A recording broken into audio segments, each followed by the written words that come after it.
Hey, how's it going, team? Staff Sergeant Frazier here with the mighty, the one and only HHC 18th MP Brigade, headquarters and headquarters company, 18th Military Police Brigade.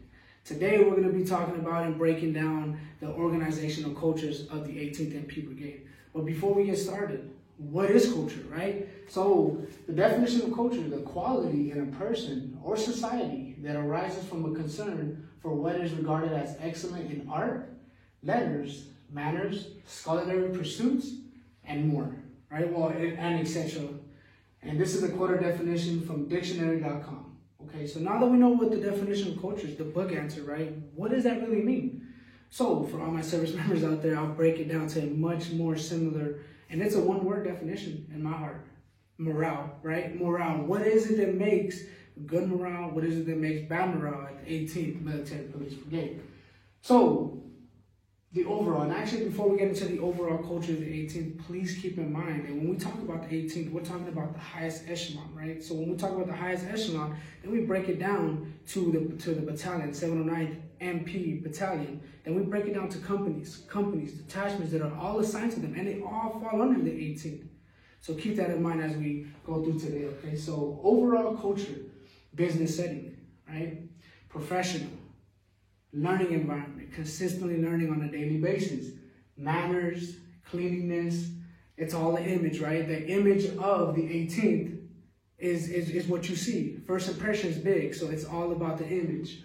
Fast pace, right? Always got something going on, always moving people here and there. It's a fast rotation, people coming in, people leaving, which leads me to the last one, extremely busy. Always got something going on. Orders are dropping every single Wednesday. We open them up, we read them, we see what's everybody has a role in that week's game.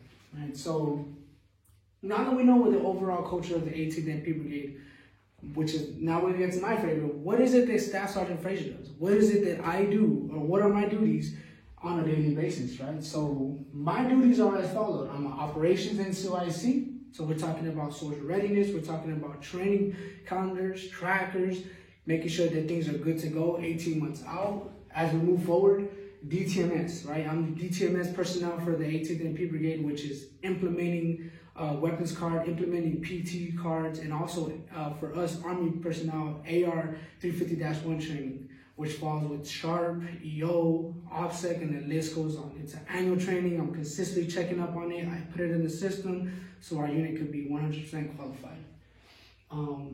Safety NCO. Safety NCO is another big role that I play for the 18th, which is around summertime and wintertime is when I'm extremely active, because around that time is when I need to go check up on vehicles, make sure the vehicles are squared away if they're going to be traveling, make sure that they got all the checks and services done on that vehicle, to if they want to get to a certain destination, or even in the winter, right? We're looking at the winter now, so we're talking about summer tires.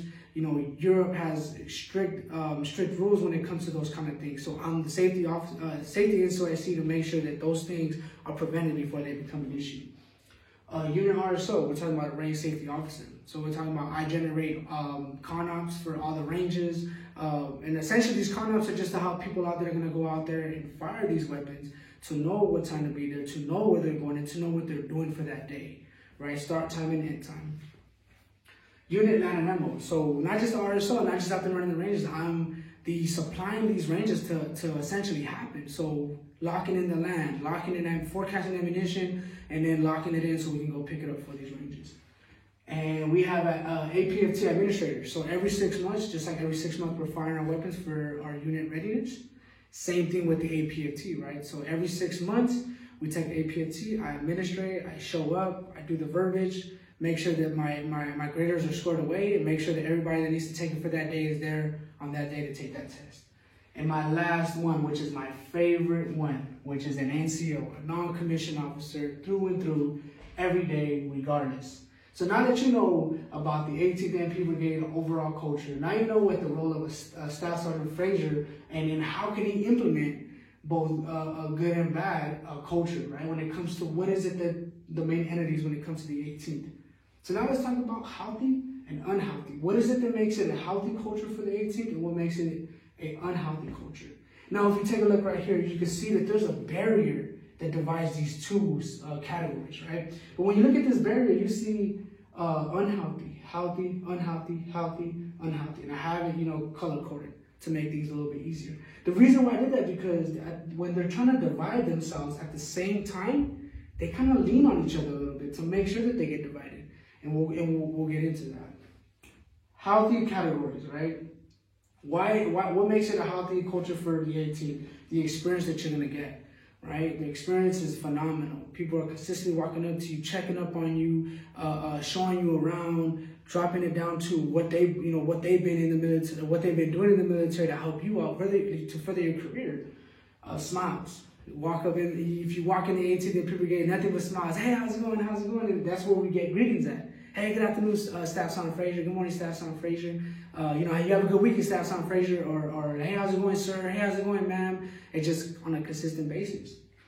NCOPD, Non-Commissioned Officer Professional Development. So that kind of ties in with the experience as well. But with Non-Commissioned Officer Professional Development, we're talking about specifically, what is it, how is it that I can help you out better your career in the United States Army, right? As an NCO, what is it that I can teach you, that I can pull you to the side and pretty much school you on a couple of things that you may not know as an NCO, especially for myself as a young NCO. I'm constantly leaning on these gurus or even my peers to help me out with certain things that I may not know, or I need to catch up on, check on learning, right? So last one for the healthy is we have a great SFRG, Soldier and Family Readiness Group. Whenever it comes to outings, whenever it comes to festivals, fundraisers, our FRG is squared away. Families are there having a blast, or fundraising these large amount of money so that we can do fun events in the future for obviously weather would dictate for that. Now let's go to the unhealthy, right? So we talk about unhealthy, lack of communication. At the same time, when there's so much stuff going on, for example, fast-paced, extremely busy, there could be some missteps here and there, some misfires, right? Lack of communication. People aren't checking up on each other enough. So, like I said, lack of communication, it could only make the morale go down, right? Hyper competition. Being at the higher level, we have, for the highest level of a command sergeant major to a full board colonel. People are consistently competing with each other. And sometimes, which leads me to my next one, which is the lack of empathy. Sometimes they'll put their battle buddies down just so they can get to the next level. Only focus on the profit. Tunnel vision, right? The MPs, the 18th MP Brigade is tunnel vision, and we only focus at the end of the tunnel, which is the mission. We are trying to get there. Sometime when the things that are around the actual tunnel, you need to open up that tunnel sometimes and make sure that your soldiers, your battle buddies, your personnel that are attached are squared away and they're good to go. They're physically there, mentally there, financially there, right? So sometimes the 18th is focused on the mission and they forget about the personnel that are making that mission happen. Mission heavy, like I said, when there's constant missions happening, when they're extremely busy all the time, you will slip here and there. You'll forget about personnel, you'll stop checking up on individuals, and then that's where, like I said, all of these kind of just hug each other, right? So with that being said, we know the healthy culture, we know the unhealthy. Why does it, what makes one better, what makes one worse? Okay, so then now let's talk about last question. Why have a healthy organizational culture? What's the point, right? And I have a method for you guys here today, right? And I call it the vehicle method, right? So we have the vehicle method, right? And then it goes Staff Sergeant Frazier driving this nice little car, looking extremely happy. So we're going down the road, right? We're just having a blast. I want you to think about this vehicle as the 18th MP Brigade, right? What does a vehicle need to push forward? Multiple things. The three main things that I'll take from this right here is the vehicle computer, the engine, and the transmission. What happens when you take one off, right? Let's just go ahead and just take one off. What happens? The vehicle can't go anymore. It can't push forward the way it was for. It can't succeed to get to the destination. And see what that's pretty much what I'm trying to get at here. This is exactly why you want a healthy organizational culture, so that your vehicle, your organization can keep pushing forward to the objective, so they can meet their destination, right? So that's all I have today. I hope you enjoyed it, and well, I hope you're willing to join the team. Ever vigilant.